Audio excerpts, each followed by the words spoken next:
खैले बाटे गुटका पाकिस्तान में जाके ठूका बम ठूक दे लागल बस सुसुर लहर में जाके मोटे बाबू पानी कुनन के बहुत जरूरत बा। कवन कहता कश्मीर लेवे के रे पाकिस्तान वाले कह दे सरऊ के बहुत कूटा हम। मोदी चाचा एगो काम कईदा पाकिस्तान का काम तमाम कईदा। भारत के फौजी खड़ा बाटे बॉर्डर पे भूल दिए सारण के टोरे के ऑर्डर पर एकदम सही कहले।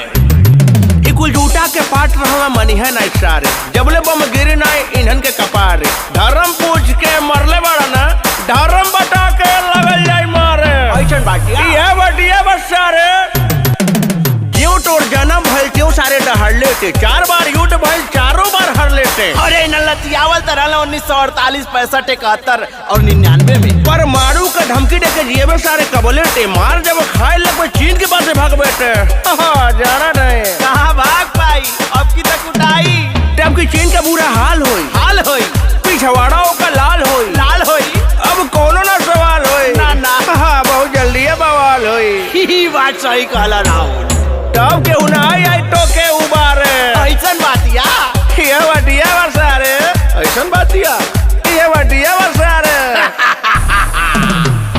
जया होई युद्ध पाकिस्तान पछताई करी बाबा हमार कहत हमहू लड़े जाई अरे पुरनकी लठिया में जान आ गई का हो।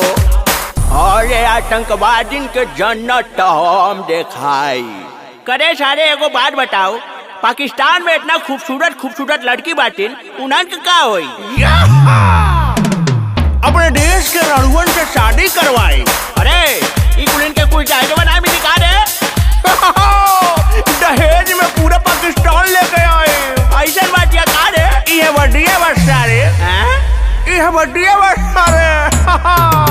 श्री राम हनुमान महादेव के भक्त है हल्का न समझ लिए काना कर रख पेट उठाई घटिया हम बड़का वाला तक अच्छा घरवा का है बता दे तनी यूपी के है ना यही से सख्त है।